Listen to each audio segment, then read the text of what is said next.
Good morning. What a crazy day we had yesterday. I just was going to take a second to recap it. It was just insane.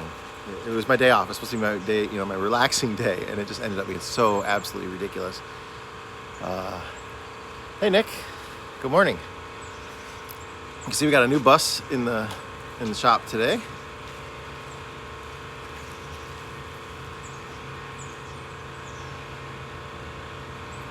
Give a couple minutes here to get a couple people online, but the day when I talk about it is going to be absolutely ridiculous sounding. As you see from the title, it's pretty crazy. Hey, Cosmos. Must be late at night there. No, late in the day. What are you guys, 6 hours ahead? Something like that? Andy, hello?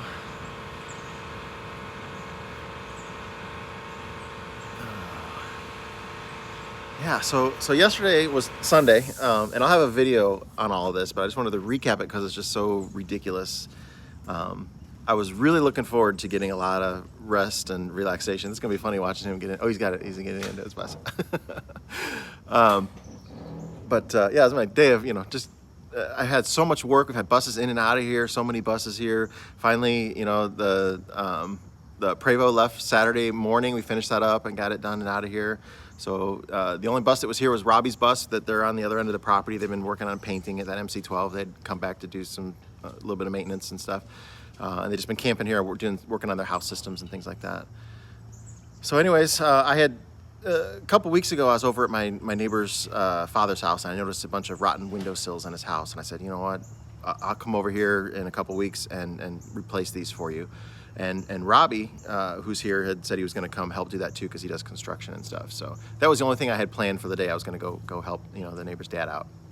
But so Saturday night, the Scenic cruiser comes through, and we invited him to come here last year as he was coming through, and it had broke down. He bought it in California. He's driving it to Pennsylvania where he lives, so it's making its first trip home. And this was early last year when he had bought it, and in COVID things were delayed. And then in September, I think, or August of last year, he finally started driving it back from California, and it broke down in outside of Amarillo, Texas. And it was a really major breakdown. The engine was basically ruined. Crank journals were bad and all kinds of stuff. So he ends up putting a new engine in it, a new transmission, does all this work. It takes him over a year. He lives in Pennsylvania, and he's been going back and forth to Texas. So anyways, they finally get the bus together. It's on the road again, making its trip home again. And he stops by here. A couple minor things we noticed that are wrong with it. He's got a problem with the fan belt where the tensioner's coming off. The fan belt's coming off the tensioner. It's got 3 belts, and just one of the 3 was. It wasn't super critical, but we spent a few minutes in the morning. Well, they came Saturday night, and I let them leave the bus here Saturday night so they could all go to a hotel and stay the night in a hotel. Then they came back early on Saturday morning, and we just did some quick maintenance on the bus. I really didn't work on it. I mean, I held a wrench here and there, and I helped them tighten a belt. The alternator belt was a little loose. Robbie, who's here with the MC12, who had an exhaust leak on his turbo, first thing he walks by and goes, oh, he's got that same exhaust leak as me. And I had never looked up high because I was looking down at the fan belt. That was the problem, because when you see the engine running, the fan belt is off of the tensioner, it's loose and flopping. And sure enough, we look up and there's exhaust around the turbo blanket, exhaust soot and stuff. So we tighten up the turbo clamps on there, and I'm like, well, that's cool. You should have some more boost with that. It's just ironic that Robbie learned that right away and saw the same thing. So anyways, we get the bus all ready in the morning and everything. You can go ahead and hook that airline up if you is it that orange one that's over there? Okay. On that side, if it reaches. Sorry. I forgot where I was now. Sorry. So yeah, in the morning, so we're getting everything ready on this bus so they can get back on the road. Everything sounds great. It's running really strong. He repowered it with an 8V92 turbo. It sounds really good. It's got an Allison automatic in it now instead of the 4-speed Spicer, and everything's new. The engine is immaculately clean, but this is the first. It's only been on the road for 2 days. Since the install and everything, and he's worked months. The last 4 months, I think he went out there just to work on it nonstop to get it done. Again, he's been working on it for a whole year, but back and forth. So anyways, the bus is great. The guys are leaving. I go to the neighbors with Robbie. We work on replacing the rotten windowsills over there, and relatively easy job. Was just took a little bit of I had materials left over from the shop here and stuff. So and we didn't charge them anything, and we were just helping them out. We come back from there. I pull in the driveway, and I look at my phone, and I got a message on my phone that says the Scenic cruiser broke down 8 to 10 miles away from us. I'm like, oh my gosh, this is terrible. They can't make it home. Oh, what happened? And I tried calling him, you can't get through to him. It broke down like in the worst possible spot ever in our county. We have the one county highway that goes through our county. It's the main road, and it's a 2-lane road. It is a county highway, but it's only 2 lanes. One this way, one that way. And they broke down there. There's no shoulders where they're at. There's no cell phone coverage where they're at. It's on a hill on a blind corner from both directions. So, and the speed limit's like 55 on that road. When you come around that corner and you're stopped, it's very, very dangerous. So they absolutely couldn't have not picked a worse spot to break down. No cell phone, on a hill, blind corners at both ends, 55 miles an hour, and definitely the most traveled road in our county, period. There's no other road that gets more traffic than this road. And it's the only way to really go east and west through our county. So there's 2 state troopers out there directing traffic around their bus, wanting to get out of there. It initially broke down. The report that I got is that the fuel filter's clogged, and he had a problem with that before when on his first trip before it broke down in Texas with the fuel filters plugging up. So there's a ton of junk in the tank. But he spent a lot of time. He built a fuel polishing system, and he had fuel circulating in and out of the tank. He's removing all the dirt and stuff out of there. So he thought that problem was gone. But it turns out his fuel filter plugged up, and the engine died. He reprimed replaced the filters. They had trouble repriming it. It took a while. This is not even on the side of the road. It's on the road because there's no shoulders there. They finally get it going again. They put it in gear, and the bus won't go. It won't move forwards, and there's a pool of transmission fluid on the ground and white smoke coming out of the air intake, which is like all of those things. Each of those things individually sound really bad, but then when you put them all together, something horrible had to have happened, or something's not, we're not going to fix it right there. We just got to get it towed back. So, and the state police have already called for a tow truck because there's no waiting for it to get repaired in the middle of the road. But it takes over an hour for the tow truck guy, once they even get one that can come get this giant Scenic Cruiser bus. Tyler goes to them to help them get it ready to be towed, to pull in the axles and getting everything ready, make sure the tow truck driver doesn't do something stupid and hook it up wrong or something like that. It's only 10 miles, so just a regular, rotator truck is what they're going to use. That's completely fine. As long as you pull the axles on it, it's fine. So they do that. They get it towed back here. Comes to the property. Again, this is my day off. I'm like, let's figure out what's going on here. Tyler has a video of that stuff. So it turns out the series of lots of things that kind of just happened at the same time that weren't related to one another, kind of thing. So the transmission fluid leak wasn't. He topped off his power steering fluid before he left here, and because they were on the hill, I'm guessing, and it was warm, the power steering fluid kind of puked out of there because it was a little bit over full. And then the smoke was caused by the power steering fluid that had got on the hot engine. And then the smoke coming out of the intake is because he removed the original air filter housing from the bus. So now any smoke in the engine compartment whatsoever is going to go channel up and then just come out the air intake vent that's on the side. So that was all unrelated stuff. So it died because of the plugged up fuel filters. They got that problem fixed and got it running. And then now the problem is it wouldn't go into gear. And he thought it was a lot worse than it was because of all these other symptoms. I got in there. The first thing, I know he put an air shifter on it. We had discussed that. The air shifter position, it just moves a certain amount of position every time you click it into gear, but that's not necessarily related to what the transmission wants for the gear selector. So you tell it to move 1 inch each time or whatever the measurement is. If that's not quite right, it's not going all the way into gear. So when I got here, I jiggled the linkage on the transmission, and I'm like, yeah, it feels pretty good. It feels like it's clicked into gear here. And then I had him cycle it through the gears with the air shifter, and every time it did it, it seemed like it was going into gear. So I said, let's put the axles back in it, and let's see if I can get it, if it moves now, if it was just this transmission linkage on here was the only problem. Meanwhile, while we're putting the axles back in, Robbie's wife comes down the hill, Christina, and she's like, there was people shooting guns across the street at the quarry. It happens all the time because there's a big backdrop over there, backstop for bullets and stuff like that. Even the town police go over there and test their firearms and stuff there. So no big deal. It's nonstop, boom, boom, boom, boom, boom, all day long, or for an hour and a half or so. And I didn't think anything of it. And she's like, they're shooting at our bus. The bullets are flying and coming by our bus. We hear them. They're coming through the trees. They're tinking off of our bus. And I'm like, there is no way that they're shooting at your bus. People don't do that. There's a big backstop over there. She just hears the gunshot. She's not used to that. I'm an idiot, okay? She was completely 100% right.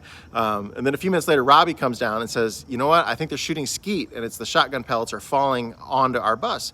So we go across the street, and sure as shit, there's a guy over there shooting target skeet, trap shooting, directly across the street, throwing them up right where their bus is parked at the top of the hill. And they kept hearing the shotgun pellets going through the trees and hitting their bus. When they hit their solar panels, that's when Robbie got really mad and which he figured at that point, Robbie figured they're probably shooting skeet and the shotgun pellets that are falling everywhere. But they're shooting directly in the direction where we live. That's across the roadway. I was shocked that somebody would do that. We went over there and we had to walk up a hill. They're at the top of a hill and we're coming up the hill in the direction that they're shooting the skeet. So Robbie's like yelling as we're coming up the hill, and they got earplugs in, and I'm thinking we're gonna get shot. But then, the guy was like, oh, I didn't know anybody lived over there kind of thing. So it was just absolutely crazy to me that they would shoot across a roadway to do skeet, because that just seems, I thought that's illegal to do it, honestly, to shoot across the roadway. But if you would have turned around 180 degrees over there, they got that huge, it's probably a 150-foot cliff wall behind them over there. So just crazy. But I have to apologize for Christina, because I thought she was nuts when she came down and said, they're shooting at our bus. I'm like, they're not shooting at your bus. That's great. I just didn't, I couldn't believe it. I was wrong. She was right. So that's going on. The tow truck is leaving now. And as the tow truck is leaving, he's pulling up in the next bus to get here, but we got a traffic jam because the tow truck's blocking the driveway. We had the Scenic Cruiser dropped off by the rock down there. The tow truck's blocking the driveway. He's trying to get in. Other traffic on the road can't get in. So we get the tow truck out of here. We get him in, get him up the hill. We fire up the Scenic Cruiser, and I put it in reverse, and the bus moves. Put it in drive, and the bus moves forward. So again, I've done nothing other than just jiggled a linkage on there. And I'm like, well, I don't want to take it on the roadway, because if it breaks down on the road again, whatever the problem is, then you got to get another tow truck. And that tow bill was like $1,500 for 10-mile tow. He does have towing insurance, so hopefully they're going to reimburse him for that. That's a crazy, crazy thing. But I didn't want to put it on the roadway yet. I'm like, if we drive it 1 mile and it breaks down, especially if it breaks down on that same highway again, oh my God, the state troopers are going to be so mad. Plus, he doesn't want to pay the tow bill. So we drive it up and down the property here. So I move this guy into the shop. So we got a big turnaround area here. So we bring the Scenic Cruiser. That thing hauls ass up the hill. It was crazy. It's very lightweight. I think it weighs right around 26,000 pounds right now, with it empty, because all the most of the interior seats and all that stuff is gone on there. He took it to the scales, which the power of the turbo on the 8V92, I think he said it's right around 450 horsepower, 440, something like that. But it moves. So we flew up the hill on that thing. It would have set a land speed record, except for he came up the hill first, and I think he set the land speed record for the hill, because he's got a Series 60, I think it's a Series 60, yeah, in this thing, and it just flew up the hill. He got on it. He had to let off because he was too afraid. It was crazy. So I followed him. I got video of that too. So we got video of the coming up the hill. And then the Scenic Cruiser comes up the hill, turns around, we go to reverse, it's like a 5-point turn up here because we got other vehicles and stuff up here. And we go back down the hill, and then we turn around down there, come back up the hill again. We're going in and out of gear, in and out of gear. We can't get it to fail. Everything is working great. We got great fuel pressure, oil pressure. All the transmission never got above. He's got a history gauge on his gauges. It never got above 220 ever in the last 600 miles or whatever. So for the transmission temperature, that's great. So there's nothing wrong. We can't find anything else wrong with it. The shift linkage, we can't get it to fail. Everything is perfect. It's just some transmission fluid that came out. And meanwhile, because it was such a bad day, Robbie's wife went and bought a bunch of burgers, and we're just going to do a cookout with everybody. The Scenic Cruiser guys are going to leave. And then I get a call from the neighbor. Their tractor broke down. The hydraulic line on the bush hog had ruptured, and it was leaking fluid all over the place. So I sent Tyler over there to get that, and then he went and removed the hydraulic line from that. So they were gonna take that in this morning so they can get the bush hog working again on there. So it's just all these little things that just kept happening. It was crazy, crazy, crazy. We had a big cookout, kind of like a block party over here with everybody on the property. They cooked burgers and stuff like that, and we had vegan burgers, and just hung out and relaxed. And then the Scenic Cruiser guys packed up the bus and hit the road. I told him I gave him a 100-mile warranty that he'll make it 100 miles. If not, I'll come out and fix it. And then so he sent me a text at 103 miles and said everything was working great. Or actually, his first test was 83 miles or 43 miles. They fueled up and everything was running great. Had more power than ever with the turbo boost problem fixed, and he had 2 more pounds of boost. and was just very, very happy with it. They fueled up and they were on their way. And then he sent me a message at 103 saying, warranty's, you know, over, expired, you're good.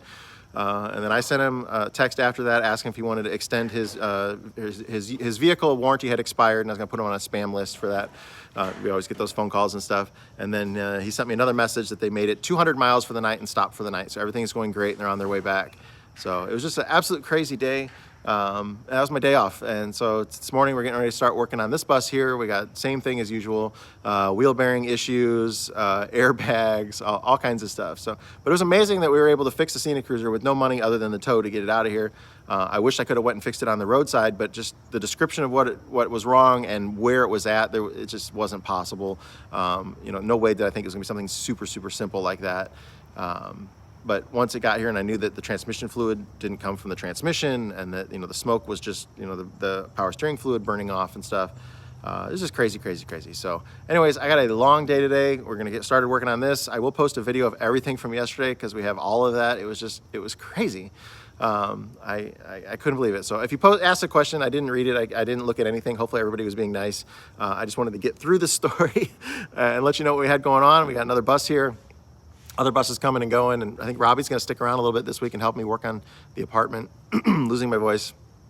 So we will have some really good video coming up soon. I don't have time to edit it now. So I got all kinds of footage from different things that I gotta get together and get it done. But unfortunately I gotta work too. So crazy day. Thanks for watching.